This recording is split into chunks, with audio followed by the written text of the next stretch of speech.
그 애가 전학 오기 전까진 제 세상은 완벽했어요. 친구들도 많았고 성적도 늘 상위권이었으며 모두가 저를 부러워했으니까요. 그런데 그 조용한 한국인 전학생 하나 때문에 제 인생이 완전히 흔들리기 시작했습니다. 안녕하세요. 저는 리사 맥코이라고 해요. 미국 코네티컷주에 위치한 프레스턴 아카데미라는 사립고등학교에 다니고 있어요. 이 학교는 전통 있는 명문이고 부모님은 제가 이 학교에 다니는 걸 무척 자랑스러워하세요. 아빠는 대형 로펌의 변호사고 엄마는 미술품 관련 갤러리를 운영하시는데 어릴 때부터 고급스러운 것들과 예술적인 분위기 속에서 자랐던 저는 그게 당연한 삶이라고 생각했어요. 집은 뉴헤이븐 외곽의 조용한 고급 주택가에 있어요. 집 뒤로는 작은 숲이 이어져 있고 여름이면 정원에서 친구들과 수영 파티를 열곤 했습니다. 늘 단정하게 손질된 잔디밭과 라벤더 향이 나는 정원이 자랑거리였어요. 가끔은 친구들이 너네 집 무슨 잡지에서 본 것 같아라며 부러워했죠. 저에게 그런 칭찬은 평범한 일이었어요. 학교에서도 저는 늘 중심이었습니다. 토론 동아리 회장이었고 학생회 부회장도 맡고 있었어요. 생일이면 거의 반 전체가 초대받았고 아이들은 저를 중심으로 움직였어요. 물론 저와 친하게 지내는 것도 모두가 원하는 일이었기 때문에 제가 조금 까다롭게 굴어도 누구 하나 싫은 소리를 하지 않았습니다. 솔직히 말하면 제 기준에 안 맞는 애들과는 자연스럽게 거리를 뒀고 그게 때로는 왕따처럼 보일 수도 있었겠지만 학교에서 살아남으려면 어쩔 수 없는 일이잖아요. 그날도 평소처럼 여왕 같은 하루였어요. 수업이 끝나고 친구들이랑 카페테리아에서 웃고 떠들고 있었고 다들 다음 주에 있을 제 생일 파티 얘기를 하고 있었죠. 그때 교감 선생님이 갑자기 교실에 들어오셔서 새로운 전학생을 소개한다고 했어요. 여러분, 오늘부터 우리 반에 새로운 친구가 함께하게 됐어요. 한국에서 온 유진 양입니다. 따뜻하게 환영해 주세요. 잠깐 여러분 그거 아세요? 여러분의 구독, 좋아요, 알림 설정은 저에게 가장 큰 힘이 됩니다. 클릭 한 번으로 제게 큰 힘을 주시길 바라요. 처음엔 그냥 또 누가 왔구나 싶었어요. 외국에서 오는 전학생이야 가끔 있었으니까요. 그런데 그 애 유진이가 교실 문을 열고 들어오는 순간 저는 뭔가 이상한 예감을 느꼈습니다. 긴 생머리에 차분한 표정, 단정한 교복 차림에 눈빛은 또렷하고 흔들림이 없었어요. 영어 발음도 꽤 좋았고 무엇보다 이상하리만큼 자신감 있는 차분함이 있었어요. 처음 보는 애인데도 눈빛 하나로 교실 분위기를 조금 바꾸는 힘이 느껴졌달까요? 점심시간 친구들이 쟤 좀 신기하지 않아? 하면서 속닥거리기 시작했어요. 어떤 애는 되게 똑똑해 보인다라며 긍정적으로 말했고 또 어떤 애는 좀 있어 보이는데 쟤도 상류층이야? 라며 궁금해했어요. 저는 괜히 신경이 쓰였어요. 그냥 제 주변이 흔들리는 기분이랄까? 그날 오후 수학 시간에 있었던 일이 지금도 잊히질 않아요. 새로 전학 온 유진은 수업 중에 선생님의 질문에 아주 자연스럽고 완벽하게 답을 했어요. 그것도 어려운 응용 문제를요. 선생님이 칭찬을 했고 모두가 박수를 쳤죠. 평소라면 저한테 쏟아졌을 시선이 전부 유진에게 향했어요. 우와, 너 진짜 똑똑하구나. 한국에서도 이런 거 배워? 친구들의 말에 유진은 그냥 웃으며 조금요. 좋아하는 과목이에요라고 대답했어요. 그런 겸손한 태도조차 뭔가 거슬렸습니다. 그날 저녁 집에 돌아온 저는 무심코 거울을 보다가 이상한 기분이 들었어요. 항상 완벽하다고 생각했던 제 모습이 갑자기 조금 평범해 보였어요. 눈빛, 말투, 행동, 분위기까지. 뭔가 그 애는 제가 지금껏 만들어온 세계를 조용히 위협하고 있었어요. 그 다음 날 저도 모르게 친구들에게 이렇게 말했어요. 쟤 좀 이상하지 않아? 너무 착한 척해. 영어도 완벽한 건 아니고 솔직히 좀 튀지 않니? 처음엔 몇몇 친구들이 그런가? 하며 고개를 끄덕였어요. 하지만 그게 시작이었을 뿐이었어요. 이제부터 모든 게 무너지기 시작했습니다. 처음에는 단순한 질투라고 생각했어요. 유진이 조금 튀는 것 같고 주목을 받는 게 못마땅했던 거죠. 하지만 시간이 지날수록 저는 제 자리를 빼앗기고 있다는 불안감에 점점 휘둘리기 시작했습니다. 유진은 정말 이상하게도 착한 애였어요. 누가 뭐라고 해도 화내는 법이 없고 항상 예의 바르며 도움을 청하는 친구가 있으면 먼저 나서서 도와줬습니다. 한 번은 체육 시간에 어떤 친구가 발목을 삐끗했는데 유진은 가장 먼저 달려가 그 친구를 부축해 보건실까지 데려다 줬어요. 다들 그 장면을 보고 감동받았는지 그날 점심시간에는 유진 주변으로 친구들이 몰리기 시작했습니다. 유진, 미국 음식 괜찮아? 점심 같이 먹자. 수학 숙제 좀 봐줄 수 있어? 이전에는 늘 제 옆자리에 앉던 애들이었는데 이제는 유진 옆에서 웃고 있었어요. 처음엔 무시하려고 했어요. 그냥 잠깐 인기 끄는 거야 라고. 하지만 유진의 인기는 일시적이지 않았어요. 오히려 날이 갈수록 확장되는 느낌이었죠. 유진이 특히 두각을 보인 건 수학이었어요. 한 번은 수학 선생님이 아주 어려운 도형 증명 문제를 칠판에 냈는데 반 전체가 조용한 가운데 유진이 조심스럽게 손을 들고 앞에 나가 풀었어요. 선생님이 감탄하면서 대학 수준의 풀이법이야. 정말 대단하구나라고 말했죠. 그 순간 저는 속이 뒤집히는 줄 알았어요. 선생님은 보통 저한테만 그런 칭찬을 해주셨거든요. 이후에도 유진은 각종 수업에서 발표를 잘했고 영어 에세이도 놀랍도록 잘 썼어요. 학생이 이렇게 쓰는 건 대단한 일이야 라고 영어 선생님이 말하자 반 애들이 박수를 치며 환호했어요. 저 혼자만 박수를 치지 않고 있었죠. 그 일이 있고 나서 저는 유진에 대한 험담을 조금씩 시작했어요. 쟤 너무 의도적인 것 같지 않아? 일부러 잘하려고 작정한 것처럼 보여. 겸손한 척하지만 속으로는 자기 잘난 거 다 아는 애일걸. 몇몇 애들은 제 말에 고개를 끄덕였지만 대부분은 그저 애매하게 웃거나 말을 돌렸어요. 저는 점점 더 초조해졌고 결국 더 노골적인 이간질을 시작했어요. 유진이 교실을 잠깐 비운 사이 친구들 앞에서 몰래 그녀의 노트를 펼쳐 보여주며 봐봐. 이거 완전 자기 자랑 아니야 라며 비꼬았고 때론 유진의 영어 발음 실수를 흉내내며 웃음을 유도했어요. 하지만 이런 행동이 오히려 역효과를 불러왔습니다. 몇몇 친구들은 저를 피하기 시작했고 제가 장난으로 한 말들을 불편해하는 눈치였어요. 유진은 여전히 누구 하나 나쁘게 말하지 않았고 그 침묵조차 저를 더 초조하게 만들었어요. 하루는 저녁에 집에 돌아와 엄마에게 물었어요. 엄마, 혹시 누가 날 밀어내려고 하면 어떻게 해야 해? 엄마는 와인을 한 모금 마시며 대답했어요. 그냥 무시해. 결국은 내 자리가 맞는다면 돌아오게 되어 있어. 굳이 싸울 필요 없어. 하지만 저는 그 말을 믿을 수 없었어요. 이미 너무 많이 잃고 있었거든요. 결정적인 사건은 학교 프로젝트 때문이었어요. 국제문화 전시회라는 이름으로 각 나라 문화를 소개하는 발표가 있었고 선생님은 유진에게 한국 문화를 맡겼어요. 유진은 직접 한복을 입고 한글을 소개하며 김치와 떡을 가져와 친구들에게 나눠줬어요. 교실 안은 마치 축제 분위기였고 모두가 열광했어요. 유진, 대박이야. 너 진짜 프레젠테이션 천재야. 떡 진짜 맛있어. 어디서 산 거야? 아이들의 반응은 놀라웠고 심지어 선생님도 내가 본 국제 발표 중 최고였어라고 말했어요. 저는 속이 타들어갔고 그날 집에 돌아와 아무 말 없이 방에 틀어박혀 있었습니다. 결국 저는 결심했어요. 유진을 멈춰야겠다고요. 그녀가 이대로 학교의 중심이 되도록 놔둘 수는 없었어요. 모두가 그녀를 좋아하게 두는 건 저 자신을 버리는 거나 마찬가지였어요. 그리고 그 끔찍한 계획이 제 머릿속에 떠올랐습니다. 작은 거짓말 하나로 그녀를 무너뜨릴 수 있을 거라고 믿었어요. 제 물건을 숨기고 그걸 유진의 가방에 몰래 넣는다면 그 순간부터 저는 완전히 다른 사람이 된 것 같았어요. 계획을 실행한 날 아침은 이상하리만큼 평화로웠어요. 심장이 뛰고 손끝이 떨리긴 했지만 겉으로는 아무 일 없는 듯 행동했어요. 일부러 유진에게 웃으며 인사도 건넸고 평소보다 더 부드러운 목소리로 말했죠. 그 애는 아무런 의심도 없이 웃으며 안녕하세요라고 대답했어요. 저를 향해 웃는 얼굴이 그날따라 더 밉게 느껴졌습니다. 팔찌는 엄마가 유럽 여행 중에 사준 아주 비싼 거였어요. 크리스털이 촘촘히 박혀있고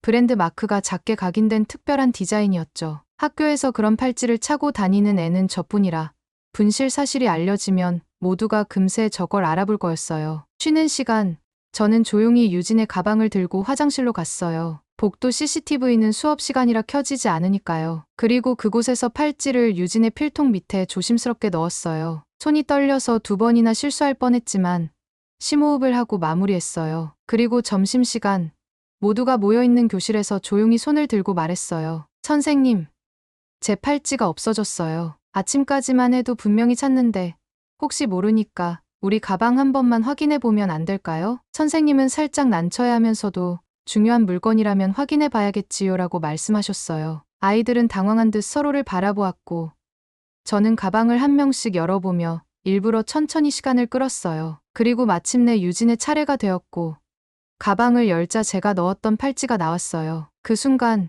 제 심장은 두근거림을 넘어서 거의 터질 듯 쿵쾅거리고 있었어요. 이게 왜 여기 있어요? 유진은 얼굴이 하얘졌어요. 손을 들어올려 말하려다 말문이 막힌 듯 말없이 입술만 달싹였어요. 교실은 숨조차 쉬지 못할 정도로 조용했어요. 누구도 쉽게 입을 떼지 못하는 가운데 저는 일부러 놀란 척하며 말했어요. 그거 내 팔찌인데 진짜 몰랐어. 왜 내 가방에 있는 거야? 그 순간 친구들의 시선이 유진에게 쏠렸어요. 몇몇은 이미 그래서 착한 척했던 거야? 라는 눈빛을 하고 있었어요. 유진은 고개를 숙였고 선생님은 그녀를 복도로 데리고 나가셨습니다. 그 짧은 시간이 마치 몇 시간을 버틴 것처럼 느껴졌어요. 그러다 교실 뒤쪽에서 손을 든 한 아이가 말했어요. 전 봤어요. 리사가 아까 유진 가방에 뭔가 넣는 거. 순간 시간이 멈춘 듯 했어요. 그 말이 교실 안을 울리고 모두의 시선이 저에게 쏠렸어요. 말한 아이는 메이슨이라는 남학생이었어요. 평소 조용하고 눈에 띄지 않았던 제가 자주 무시했던 아이 중 하나였어요. 전 우연히 화장실 옆에서 봤어요. 리사가 유진 가방 들고 있었고 뭔가를 넣었어요. 그걸 말할까 말까 고민했는데 이건 아니잖아요. 그 말에 선생님은 다시 교실로 들어오셔서 상황을 정리하려 하셨어요. 아이들은 술렁였고 저는 얼굴이 붉어졌어요. 핑계를 댈 수도 거짓말을 더 할 수도 없는 상황이었어요. 그날 오후 교감 선생님과의 면담에서 저는 모든 걸 털어놨어요. 무의미하게 부인해봤자 더 큰 일이 될 거라는 걸 알았거든요. 정학이나 퇴학까지도 갈 수 있는 상황이었지만 유여응 시즌이 그냥 넘어가고 싶다고 말해줘서 학교에서는 상담과 반성문, 봉사활동으로 대체되었어요. 솔직히 말하면 그 순간에도 저는 유진이 더 싫었어요. 그런 상황에서조차 저를 용서해주는 그 태도가 더 미웠고 수치스러웠습니다. 이후 며칠 동안은 마음이 무거웠습니다. 무언가에서 풀려난 듯하면서도 다시는 돌이킬 수 없는 강을 건넌 기분이었어요. 교감 선생님과의 면담 후 저는 모든 걸 정리하고 돌아왔지만 그 후유증은 예상보다 컸습니다. 처음엔 달라진 게 없는 줄 알았어요. 그런데 점점 친구들이 저를 대하는 태도에 미묘한 변화가 느껴졌어요. 점심시간이 되어도 아무도 먼저 다가오지 않았고 복도에서 마주쳐도 예전처럼 반갑게 손을 흔드는 대신 조심스럽게 눈치를 보는 친구들이 많아졌어요. 말하자면 조용히 거리를 두는 분위기였어요. 직접적인 비난은 없었지만 오히려 그게 더 서글펐어요. 이전에 저는 그런 상황에서도 나랑 안 맞는 애들이니까라며 쿨하게 넘겼을 거예요. 그런데 이번엔 달랐습니다. 그 조용한 거리감이 가슴 깊이 와닿았고 처음으로 외로움이라는 감정을 온몸으로 느꼈어요. 교실 안에서 혼자 남겨진 느낌. 점심시간에 혼자 쟁반을 들고 자리를 찾는 낯선 풍경이 너무 낯설고 아팠어요. 그러면서 문득 떠올랐어요. 제가 예전에 기준에 맞지 않는다고 멀리했던 친구들 그 아이들도 이런 기분이었을까? 제가 무심코 던졌던 말, 은근히 따돌리던 시선 하나하나가 그들에게는 얼마나 상처였을까? 그때부터 후회가 밀려들었어요. 괜히 완벽함을 유지하겠다는 이유로, 내 자리를 지키겠다는 욕심으로 소중한 것들을 잃어버린 건 아닐까? 저는 이제야 진짜로 반성하게 되었어요. 과거에 제가 얼마나 자기중심적이었는지, 또 그로 인해 상처받은 친구들이 있었는지를요. 이후 저는 다시 처음부터 인간관계를 시작해야 했어요. 그건 생각보다 어려운 일이었지만 적어도 이번엔 진심으로 다가갔습니다. 더 이상은 나 중심의 세상이 아닌 서로의 다름을 인정하고 존중하는 방식으로요. 그래서 저는 아주 작은 것부터 시작했어요. 복도에서 마주치는 친구들에게 먼저 인사를 건네고 수업 시간에 필요한 게 있으면 먼저 물어보고 도와주기도 했어요. 누군가 떨어뜨린 물건을 주워주거나 그룹 활동에선 조용히 뒷정리를 맡았어요. 예전 같았으면 절대 하지 않았을 사소한 행동들이었지만 지금의 저에게는 큰 용기였고 진심이었어요. 그런 저의 태도를 알아채는 친구들도 하나둘 생기기 시작했어요. 처음에는 아무 말 없이 조심스럽게 지켜보는 눈빛이었지만 어느 날 체육 시간에 운동화를 잃어버린 친구가 있었을 때 제가 여분을 내어주자 그 아이가 조용히 고마워, 리사라고 말했어요. 그 한마디에 울컥했어요. 그리고 다음 날 그 친구가 제 옆에 앉아 점심을 먹자고 했어요. 처음에는 말이 많지 않았지만 함께 있는 것만으로도 위로가 됐어요. 그렇게 아주 천천히 조심스럽게 몇몇 아이들이 말을 걸어주기 시작했고 그제야 저는 조금씩 안정을 되찾을 수 있었어요. 리사, 요즘 좀 달라진 것 같아. 예전엔 솔직히 무서웠는데 지금은 좀 편해졌어. 그런 말들을 들으면서 저는 사람들이 단순히 용서하는 게 아니라 변화를 보고 믿어주는 거라는 걸 깨달았어요. 그리고 그 신뢰를 되찾기까지 얼마나 긴 시간이 필요한지도요. 처음에는 어색했지만 시간이 지나면서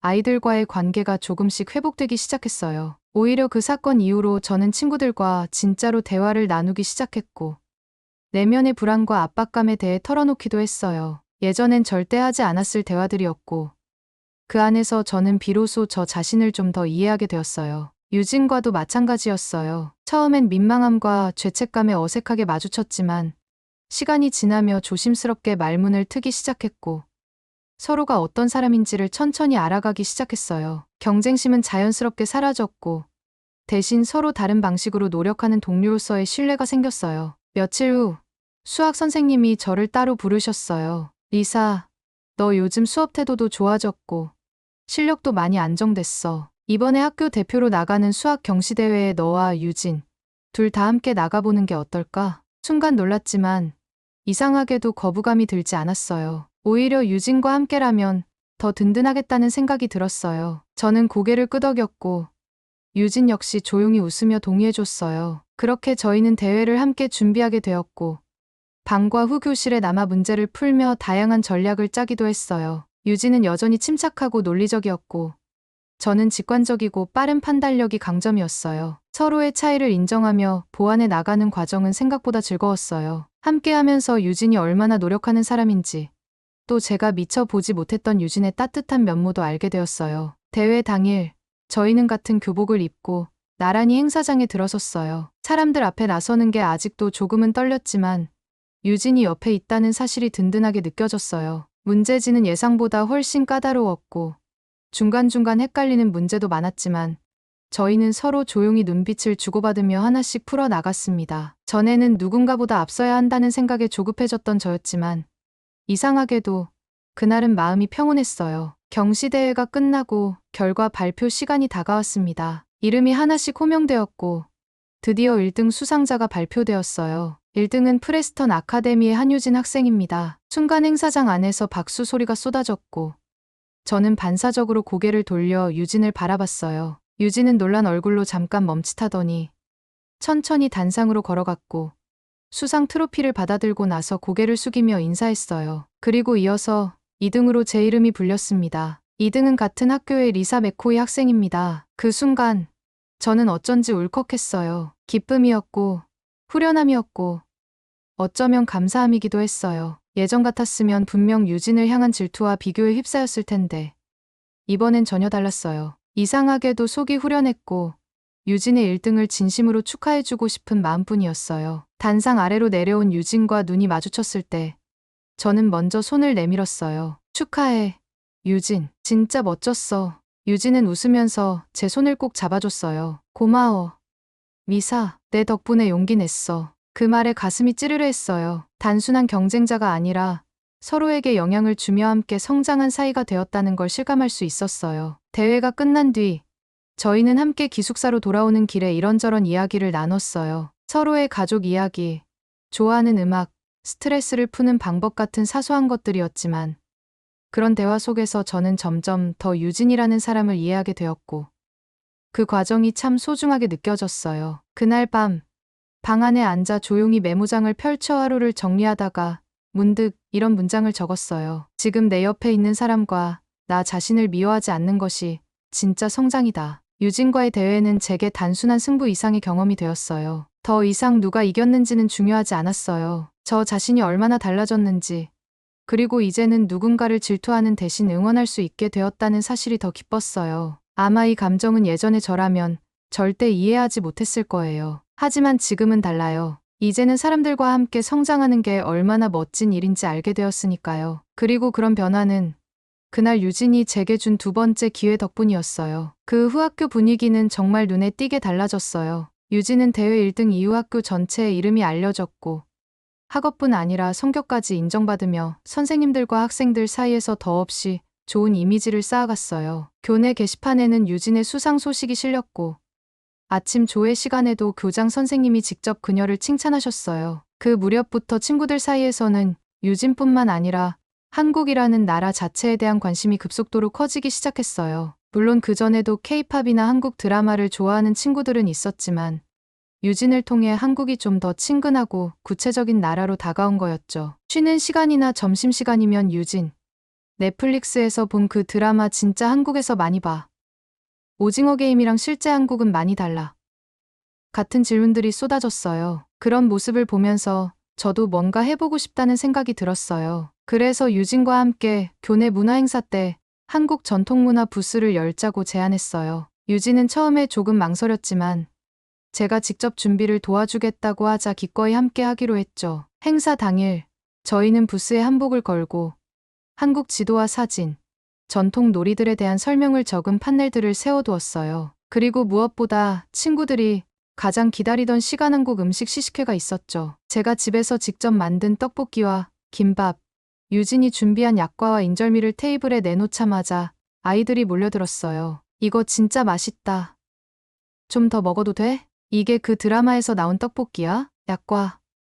이거 쿠키 같아. 근데 훨씬 더 고급스러워. 반응은 폭발적이었고 선생님들까지 줄을 서서 맛을 보실 정도였어요. 특히 떡볶이는 매콤하면서도 달콤한 맛 때문에 중독된 친구들이 많았고 어떤 친구는 레시피를 적어가며 우리 엄마한테 해달라고 할래? 라고 하기도 했어요. 그날 행사 이후로 유진은 말할 것도 없고 저까지도 한국 문화 전문가처럼 여겨지기 시작했어요. 친구들이 다가와 리사, 다음엔 뭐 또 소개해 줄 거야? 라고 물었을 땐 참 신기했어요. 예전에는 누군가의 문화나 개성을 이렇게 존중하고 궁금해하는 분위기가 익숙하지 않았거든요. 무엇보다 좋았던 건 유진이 정말 즐거워 보였다는 거예요. 리사, 내가 같이 해줘서 고마워. 혼자였다면 아마 엄두도 못 냈을 거야. 그 말을 듣고 저는 웃으며 대답했어요. 아니야, 유진. 덕분에 나도 많은 걸 배웠어. 이제 학교에서 유진과 저는 단순한 전학생과 여왕벌이 아니라 서로를 인정하고 존중하는 친구가 되었어요. 누군가를 미워하던 자리에서 함께 웃고 나누는 자리로 옮겨온 건 생각보다 훨씬 더 따뜻하고 의미 있는 변화였어요. 그리고 저는 확실히 알게 되었어요. 세상을 넓게 보는 눈은 경쟁이나 우월감에서 나오는 게 아니라 다름을 인정하고 함께 할 수 있을 때 진짜 열리는 거라는 거요. 유진과의 이야기는 저에게 그런 가장 값진 교훈을 남겼고 지금도 저는 그날의 떡볶이 냄새를 떠올릴 때마다 웃음이 절로 나와요. 오늘의 이야기는 여기까지입니다. 오늘의 사연이 마음에 드셨다면 구독, 좋아요 부탁드리겠습니다. 소중한 시간 긴 이야기 끝까지 들어주셔서 진심으로 감사합니다. 앞으로도 더 좋은 사연으로 여러분을 찾아오겠습니다. 시청해 주셔서 감사합니다. 세상의 눈이라는 걸 이렇게까지 무섭고 또 아름답다고 느껴본 적은 처음이었어요. 아마 저처럼 플로리다에서 자란 사람이면 누구나 그럴 거예요. 그런데요. 제가 지금 어디서 살고 있는지 아세요?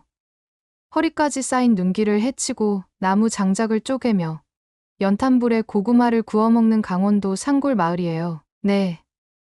제가 거기 살고 있어요. 거짓말 같다고요? 저도 그랬어요. 처음엔요. 안녕하세요. 제 이름은 엘리사 조던이라고 합니다. 미국 플로리다에서 태어나고 자란 35살 여성이고 직업은 광고 디자이너예요. 뉴욕의 디자인 회사에서 팀장으로 일하며 바쁘게 살았어요. 저희 가족은 전형적인 미국 남부의 평화로운 가정이에요. 아빠는 퇴직한 해군 출신이고 엄마는 지역 병원에서 간호사로 일했죠. 우리는 늘 햇살 가득한 집에서 바비큐 파티를 즐기고 12월에도 반팔 티셔츠를 입고 크리스마스를 보냈어요. 그러니 제가 한국, 그것도 눈이 허리까지 쌓이는 강원도 산골로 시집 간다고 했을 때 부모님이 얼마나 경악했을지는 상상이 가시겠죠?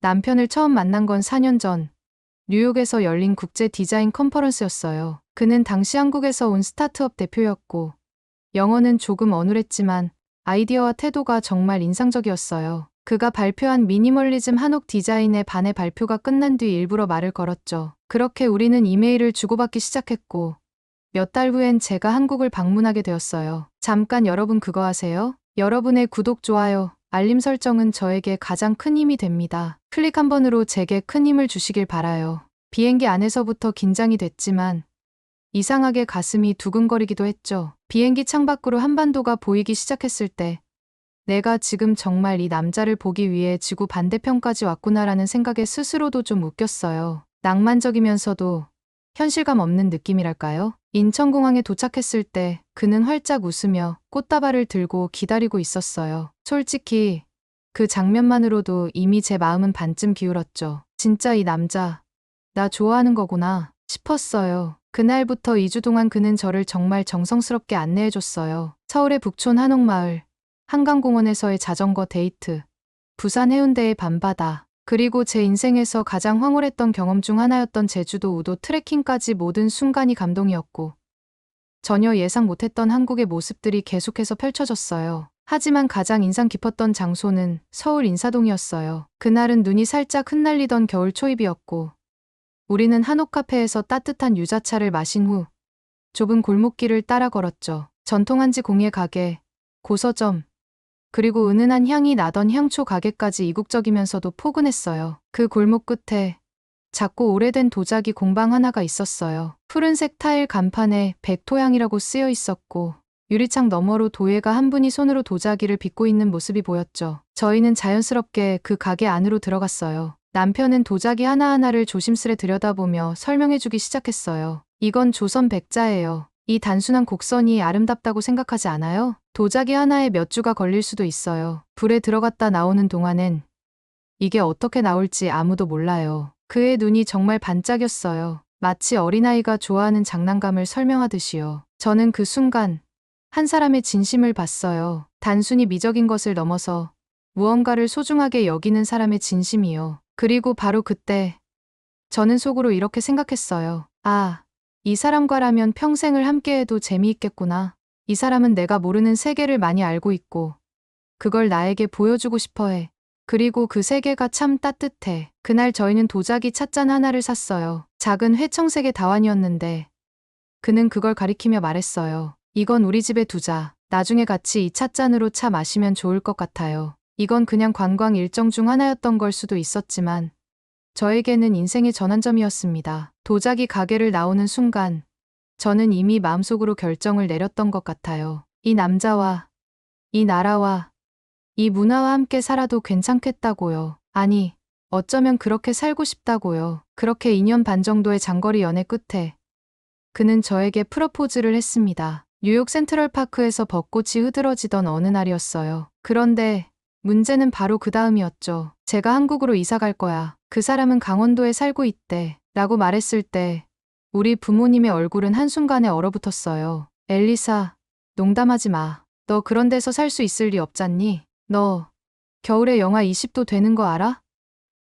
눈 쌓이는 거 한 번도 못 봤잖아. 거기 병원은 있어? 영어는? 미국으로 데려와. 왜 내가 거기로 가야 해?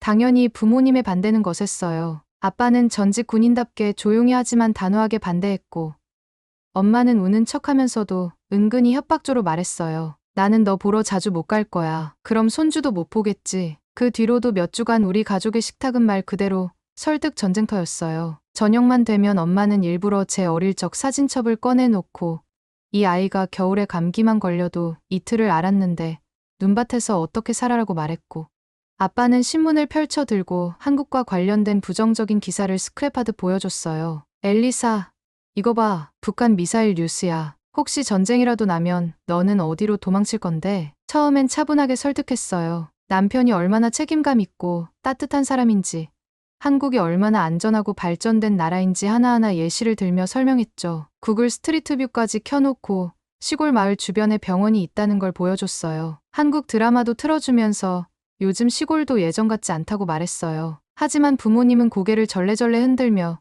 이렇게 말했어요. 그건 TV니까 그런 거지. 현실은 다르지. 그러던 어느 날 저는 울면서 외쳤어요. 엄마, 아빠, 제발 나 좀 믿어줘요. 저는 그냥 사랑을 따라가는 거예요. 그게 죄예요? 엄마는 눈물을 훔치면서도 그래도 내 인생 망치지는 말아야지라고 말했어요. 아빠는 아무 말 없이 방으로 들어가 문을 닫았죠. 그날 밤 저는 방에서 가방을 꺼내 비행기 티켓을 다시 확인했습니다. 이미 마음은 한국으로 향해 있었고 남편도 저를 기다리고 있었거든요. 결국 출국하는 날 아침이 되었습니다. 공항으로 가기 위해 짐을 끌고 나오자 부모님은 거실에 조용히 앉아 계셨어요. 엄마는 억지로 웃으며 말했죠. 이왕 가는 거면 따뜻하게 입어. 니트 2겹 챙겼니?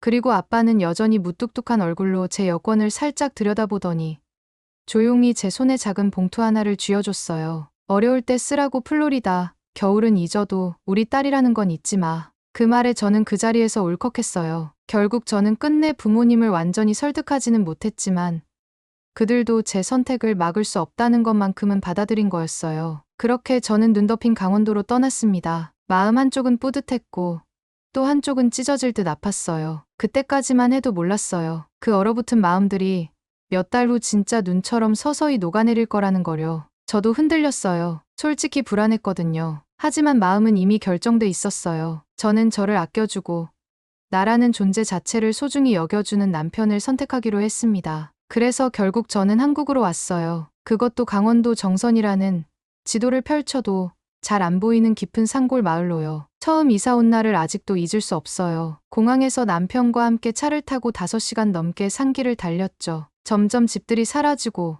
바위산과 눈밭이 늘어났어요. 여기가 정말 내가 살 곳이야? 싶은 생각이 절로 들었습니다. 집에 도착했을 때는 해가 이미 졌고 하늘에 별이 진짜 수천 개나 떠 있었어요. 저는 그런 하늘을 평생 처음 봤습니다. 그날 밤 제가 씻으려고 욕실에 갔을 때 온수가 안 나왔어요. 남편은 당황하며 연탄이 아직 덜 타올랐다고 했고 저는 연탄이라는 단어를 생전 처음 들어봤어요. 다음 날 아침 눈을 치우기 위해 눈삽을 들었는데 그게 그렇게 힘든 일인지 몰랐어요. 플로리다에서 눈사람은 영화에서만 보던 존재였거든요. 진짜 눈은 손가락이 아릴 정도로 차갑고 미끄럽고 무거웠어요. 그때 동네 아주머니 한 분이 다가와 이렇게 말씀하셨어요. 이런 날은 손 시려서 아무것도 못해. 와서 따뜻한 차 한 잔 마셔요. 그 한마디가 그렇게 따뜻하게 들릴 수가 없었어요. 저는 얼떨결에 그분 댁에 들어가 고구마랑 생강차를 마셨는데 너무 맛있고 포근해서 순간 여기 괜찮을지도 몰라 하는 생각이 들었어요. 그렇게 제 한국 시골 생활이 시작되었습니다. 그런데 이게 끝이 아니었어요. 진짜 이야기는 그 다음부터였습니다. 한국에 도착한 지 딱 3일째 되던 날이었습니다. 아침에 눈을 떴는데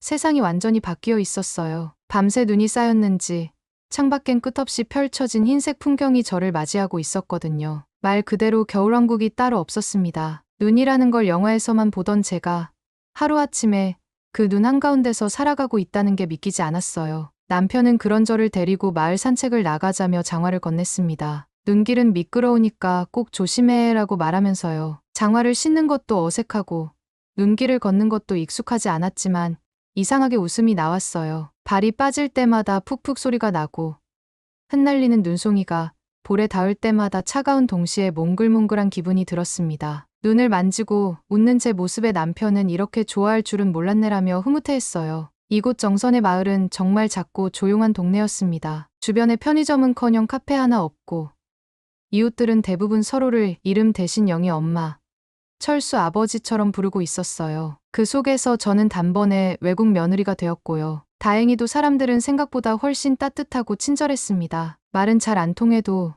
눈빛과 제스처만으로도 마음이 전해졌어요. 특히 옆집 할머니는 매일 아침 김치찌개를 가져다 주셨는데 입에 맞을지 몰라 하시며 주는 그 음식이 그렇게 따뜻할 수가 없었습니다. 하지만 낭만만 있었던 건 아니었습니다. 날씨는 정말 혹독했고 생활 환경도 플로리다와는 너무 달랐어요. 플로리다에서는 수도꼭지를 틀면 따뜻한 물이 금방 나왔고 전기 히터만으로도 겨울이 충분히 났거든요. 그런데 이곳에선 아침마다 남편이 연탄을 갈아야 했고 그 연탄이 제대로 타야만 방바닥이 따뜻해졌어요. 그 과정이 참 낯설고 가끔은 조금 무서웠습니다. 한 번은 남편이 외출 중일 때 연탄불이 꺼졌고 방이 순식간에 얼음장처럼 차가워졌어요. 당황한 저는 남편에게 전화했지만 신호만 가고 받질 않더라고요. 혼자서 연탄을 어떻게 다시 피워야 할지 몰라 우왕좌왕하다가 옆집 아주머니께 도움을 청했어요. 아주머니는 아무 말 없이 외투를 걸치고 달려와 연탄을 갈아주셨습니다. 그 손놀림은 무척 능숙했고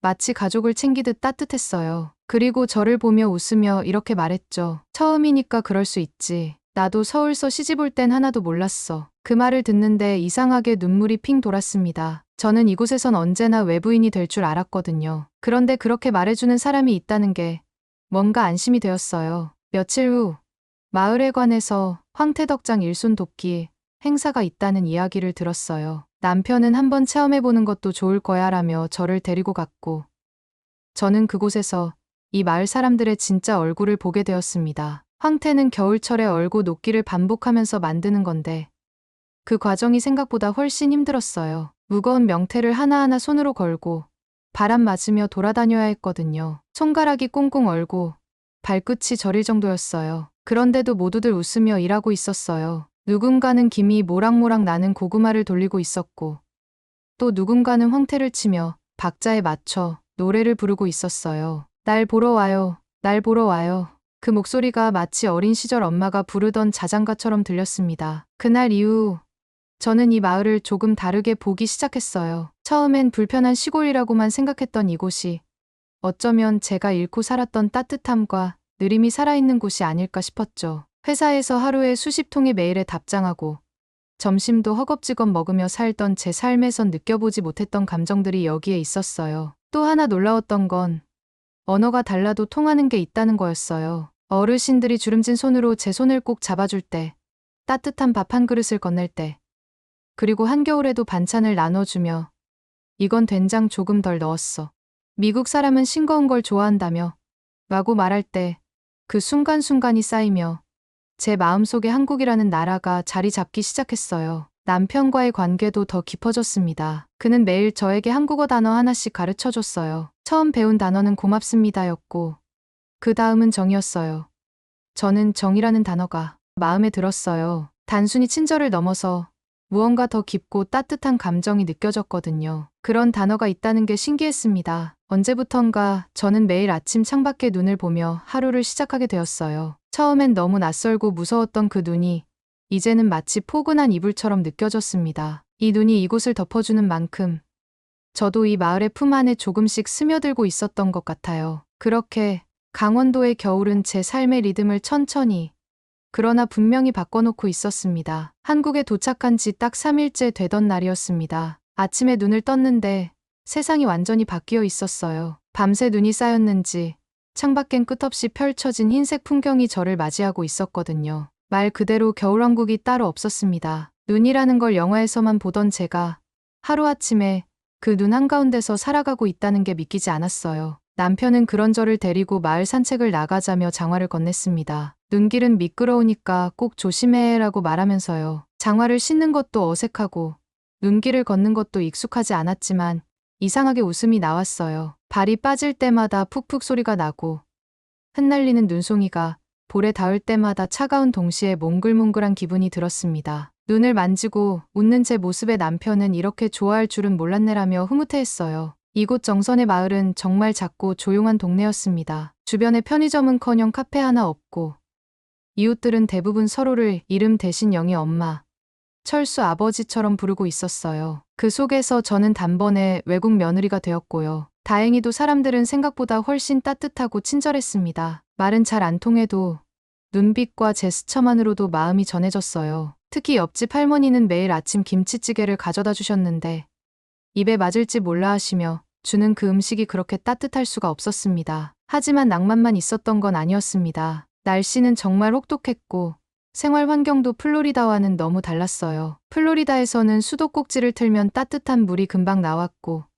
전기 히터만으로도 겨울이 충분히 났거든요. 그런데 이곳에선 아침마다 남편이 연탄을 갈아야 했고 그 연탄이 제대로 타야만 방바닥이 따뜻해졌어요. 그 과정이 참 낯설고 가끔은 조금 무서웠습니다. 한 번은 남편이 외출 중일 때 연탄불이 꺼졌고 방이 순식간에 얼음장처럼 차가워졌어요. 당황한 저는 남편에게 전화했지만 신호만 가고 받질 않더라고요. 혼자서 연탄을 어떻게 다시 피워야 할지 몰라 우왕좌왕하다가 옆집 아주머니께 도움을 청했어요. 아주머니는 아무 말 없이 외투를 걸치고 달려와 연탄을 갈아주셨습니다. 그 손놀림은 무척 능숙했고 마치 가족을 챙기듯 따뜻했어요. 그리고 저를 보며 웃으며 이렇게 말했죠. 처음이니까 그럴 수 있지. 나도 서울서 시집 올 땐 하나도 몰랐어. 그 말을 듣는데 이상하게 눈물이 핑 돌았습니다. 저는 이곳에선 언제나 외부인이 될 줄 알았거든요. 그런데 그렇게 말해주는 사람이 있다는 게 뭔가 안심이 되었어요. 며칠 후 마을에 관해서 황태덕장 일손 돕기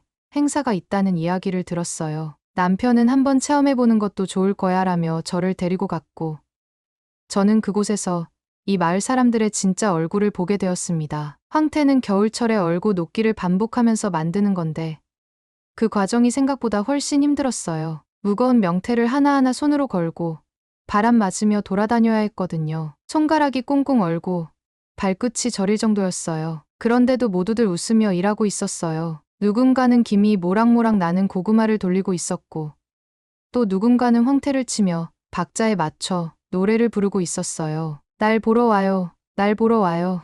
그 목소리가 마치 어린 시절 엄마가 부르던 자장가처럼 들렸습니다. 그날 이후 저는 이 마을을 조금 다르게 보기 시작했어요. 처음엔 불편한 시골이라고만 생각했던 이곳이 어쩌면 제가 잃고 살았던 따뜻함과 느림이 살아있는 곳이 아닐까 싶었죠. 회사에서 하루에 수십 통의 메일에 답장하고 점심도 허겁지겁 먹으며 살던 제 삶에선 느껴보지 못했던 감정들이 여기에 있었어요. 또 하나 놀라웠던 건 언어가 달라도 통하는 게 있다는 거였어요. 어르신들이 주름진 손으로 제 손을 꼭 잡아줄 때, 따뜻한 밥 한 그릇을 건넬 때, 그리고 한겨울에도 반찬을 나눠주며 이건 된장 조금 덜 넣었어.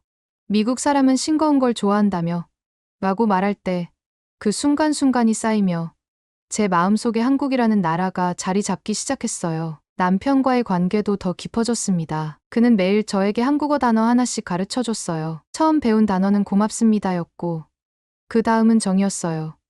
저는 정이라는 단어가 마음에 들었어요. 단순히 친절을 넘어서 무언가 더 깊고 따뜻한 감정이 느껴졌거든요. 그런 단어가 있다는 게 신기했습니다. 언제부턴가 저는 매일 아침 창밖에 눈을 보며 하루를 시작하게 되었어요. 처음엔 너무 낯설고 무서웠던 그 눈이 이제는 마치 포근한 이불처럼 느껴졌습니다. 이 눈이 이곳을 덮어주는 만큼 저도 이 마을의 품 안에 조금씩 스며들고 있었던 것 같아요. 어느덧 시간이 흘러 결혼식을 준비하게 되었습니다. 눈이 펑펑 내리던 이른 아침, 남편과 함께 작은 동네 예식장을 보러 다녀오는 길이었어요. 길가에는 노랗고 통통하게 잘 마른 황태가 바람에 흔들리고 있었고 발밑에 쌓인 눈은 사각사각 소리를 내며 말없이 저희의 발걸음을 따라왔습니다. 그날 저녁 시어머님께서 끓여주신 황태국을 먹으며 저는 문득 한 가지 생각이 들었어요. 이 국을 우리 엄마 아빠도 드셔보면 좋겠다.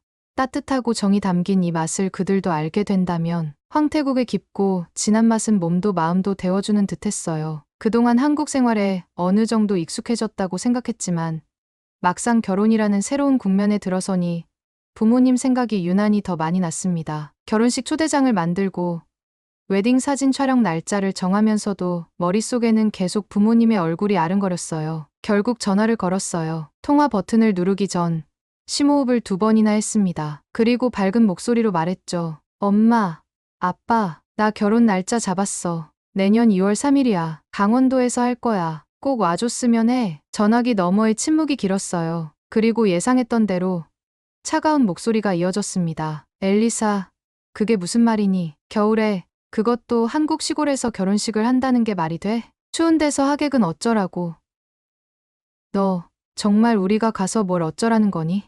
저는 차분하게 설명했어요. 전통 혼례는 아니고 작고 따뜻한 실내 예식장이고 숙소도 마련해 놓겠다고요. 음식도 미리 주문해 두고 결혼식 다음 날엔 조용한 온천 마을에서 휴식도 할 수 있다고요. 그래도 부모님의 반응은 변하지 않았습니다. 그게 문제가 아니야. 우리가 한국을 왜 가야 하냐고. 너 진짜 아직도 우리가 이 결혼을 찬성한다고 생각하는 거야? 그 말을 듣는 순간 가슴이 철렁 내려앉았어요. 전보다 나아졌다고 믿고 있었는데 아직도 부모님의 마음은 거기 머물러 있었던 거예요. 저희 선택을 충동이라고 여기고 한국이라는 나라를 위험한 외국이라고 여기는 그 생각은 여전히 견고하게 자리 잡고 있었어요. 그날 밤 저는 많이 울었습니다. 결혼이라는 행복한 사건 앞에서 축복 대신 외면을 받아야 한다는 현실이 너무 아프게 다가왔어요. 남편은 조용히 제 곁에 앉아 제 등을 토닥이며 말했습니다. 그럼 초대하자. 그냥 초대장만 보내는 게 아니라 직접 경험할 수 있게.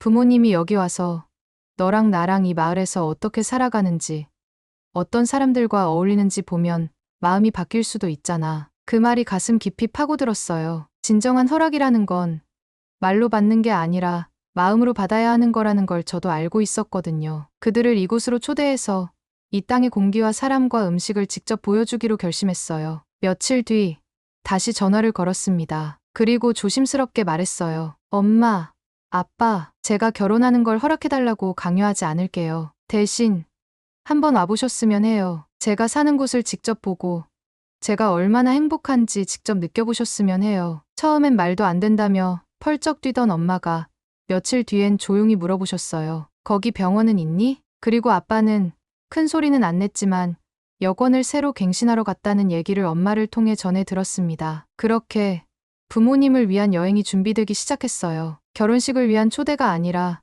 제 인생을 보여드리기 위한 초대였습니다. 저는 황태국을 조금 더 연습해서 꼭 그들에게 그 맛을 제대로 전하고 싶었고, 동네에서 가장 따뜻한 방이 있는 숙소를 예약했어요. 그리고 어르신들께는 정중하게 부탁드렸어요. 제 부모님이 미국에서 오시거든요. 혹시 괜찮으시다면 따뜻하게 인사 한 번만 해주세요. 한국이 얼마나 좋은지 직접 느끼게 해드리고 싶어요. 그들은 기꺼이 웃으며 고개를 끄덕였어요. 그럼 우리가 멀리서 온 손님인데 인사를 안 해줄 수 있나? 그때 느꼈어요. 이 마을의 사람들이 저를 얼마나 따뜻하게 품어줬는지를. 그리고 그 따뜻함을 이제는 제 가족에게도 전하고 싶었습니다. 이제 곧 부모님이 한국으로 옵니다. 추운 겨울이지만 저는 확신하고 있어요. 이곳에서 만나는 눈, 바람, 음식, 사람들, 그 모든 것이 결국 우리 가족 사이에 얼어붙은 마음을 천천히 녹여줄 거라는 거요. 부모님이 인천공항에 도착하던 날, 하늘은 유난히 맑고 푸르렀어요. 마음 한구석이 계속 조마조마했지만 오랜만에 뵙는 부모님의 얼굴을 본 순간 복잡했던 감정들이 일순간에 사라졌습니다. 엄마는 마스크 사이로도 눈물이 글썽이는 게 보였고, 아빠는 말없이 제 가방을 들어주셨습니다. 따로 많은 대화는 없었지만 그 침묵 속에서도 저는 그들의 마음이 아주 조금은 열리고 있다는 걸 느낄 수 있었어요. 정선까지 오는 길은 길고 구불구불했지만 저는 일부러 창밖의 풍경들을 하나하나 설명하며 분위기를 풀려 애썼어요. 강원도의 설산, 굽이진 계곡, 전통적인 한옥 지붕들이 보일 때마다 부모님의 표정이 조금씩 변했습니다. 특히 아빠는 눈이 이렇게 많이 쌓이는 곳은 처음 본다며 차창에 이마를 기대고 바깥을 한참 바라보셨어요. 집에 도착한 첫날 밤, 저는 황태국과 곤드레밥, 도토리 묵무침까지 정성껏 준비했어요. 동네 아주머니가 특별히 가져다 주신 직접 담근 김장김치도 함께였죠. 엄마는 조심스레 황태국을 한 숟갈 떠먹더니 고개를 끄덕이며 말했어요. 이 국 생각보다 부드럽고 깊은 맛이 나네. 따뜻하고 좋아. 아빠도 천천히 수저를 들더니 말없이 국물을 여러 번 떠드셨습니다. 그 모습에 저는 왠지 모를 뭉클함이 올라와서 부엌에 가 있는 척하며 문시호를 닦았어요. 다음 날부터 본격적으로 강원도 체험을 시작했어요. 첫 일정은 황태덕장이었죠. 부모님은 처음 보는 황태 말리는 과정을 신기하게 바라보셨어요. 저는 일부러 어르신들께 미리 말씀드려놨고, 동네 분들은 부모님께 따뜻하게 인사를 건네주셨어요. 아이고, 미국에서 오셨어요?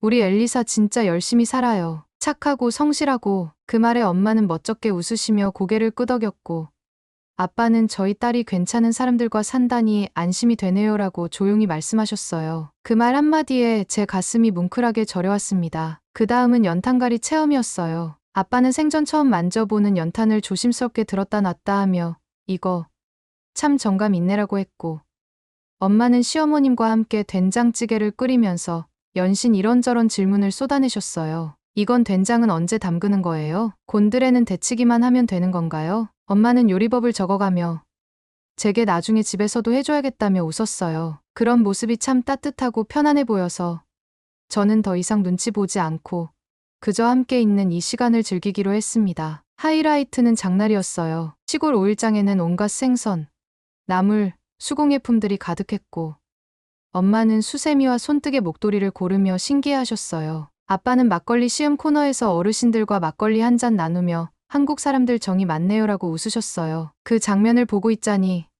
어쩐지 눈물이 날 것 같았습니다. 그날 밤 장작불 앞에 앉아 도란도란 이야기를 나누던 중 아빠가 갑자기 조용히 입을 열었어요. 엘리사, 내가 처음 한국 간다고 했을 때 솔직히 난 이해가 안 됐다. 왜 굳이 낯선 땅, 낯선 문화, 힘든 시골 생활을 선택하냐고 생각했지. 근데 지금 보니까 너는 여기서 정말 잘 살고 있구나. 엄마도 말없이 제 손을 잡아주셨어요. 따뜻하고 부드러운 손길이었어요. 그리고 한참 후 아빠는 말했습니다. 결혼 허락할게. 미안하다.